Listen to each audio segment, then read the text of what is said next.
நமஸ்காரம். மகாபாரதத்தில் சாந்தி பருவத்தில் மோட்ச தர்மத்தை சேவித்துக் கொண்டு வருகிறோம்.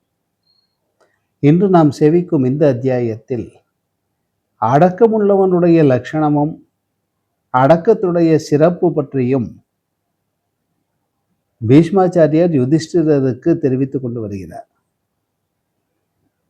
யுதிஷ்டிரர் பீஷ்மாச்சாரியரை பார்த்து, பீஷ்மரே, எதை செய்கிறவன் சுகம் பெறுவான், எதை செய்கிறவன் துன்பமடைவான், எதை செய்கிறவன் சித்தி பெற்று உலகில் பயமில்லாதவனாகி சஞ்சரிப்பான் என்று கேட்க பீஷ்மர் அதற்கு பதில் சொல்ல ஆரம்பித்தார். வேதத்தை கண்ட பெரியோர்கள் எல்லா ஜாதிகளுக்கும், விசேஷமாக பிராமணனுக்கும் தமம் ஒன்றையே மிக சிறந்ததென கூறுகிறார்கள்.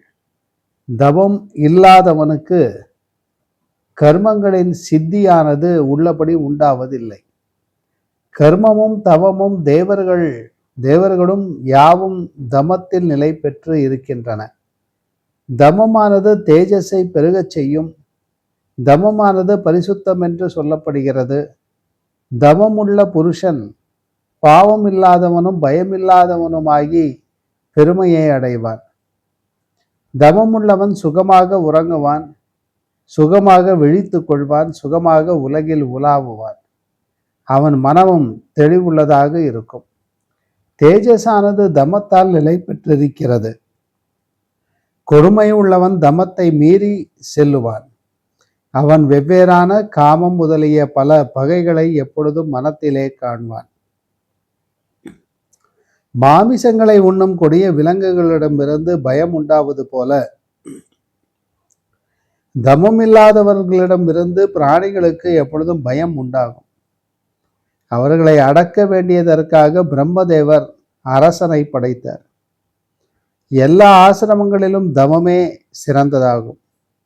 அந்த ஆசிரமங்களில் தர்மத்தால் அடையப்படும் பயன் எதுவோ அது தமமுள்ளவனிடம் அதிகமாக உண்டாகும் என்று உபதேசிக்கப்படுகிறது.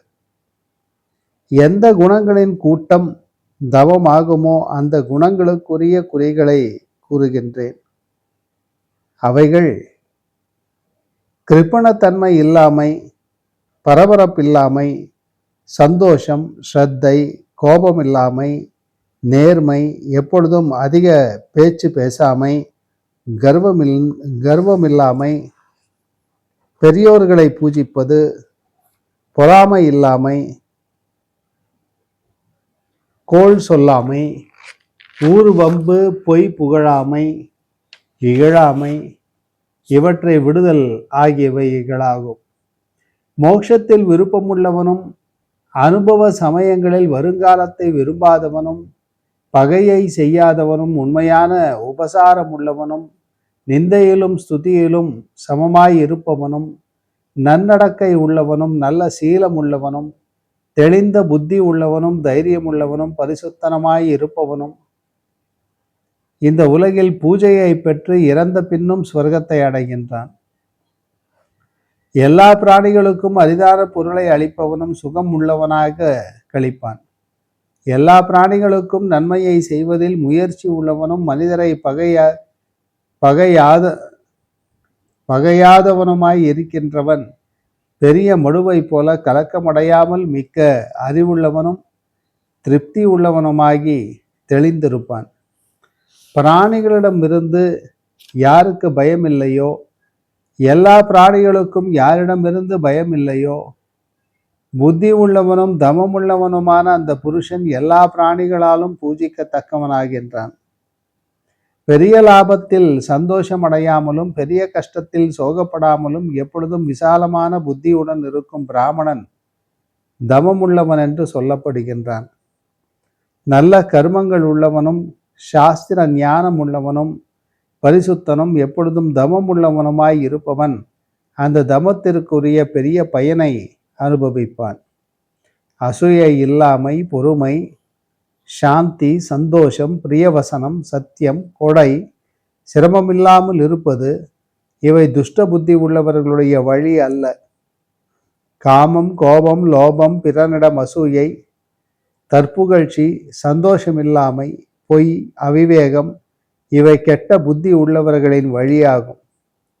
பிராமணன் காமத்தையும் கோபத்தையும் தன்னுடைய வசத்திலே அடக்கி கொண்டு பிரம்மச்சாரியம் இந்திரியங்களை வென்றவனும் கொடிதான அவிவேகத்தை வென்று மிக கூர்மையான நியமமுள்ளவனுமாகி காலத்தை எதிர்பார்த்து கொண்டு அபாயமில்லாதவன் போல தைரியத்துடன் உலகில் சஞ்சரிக்க வேண்டும் என்று பீஷ்மாச்சாரியர் சொல்லி இந்த அத்தியாயத்தை பூர்த்தி செய்கிறார். மீண்டும் நாளை சந்திப்போம். நமஸ்காரம்.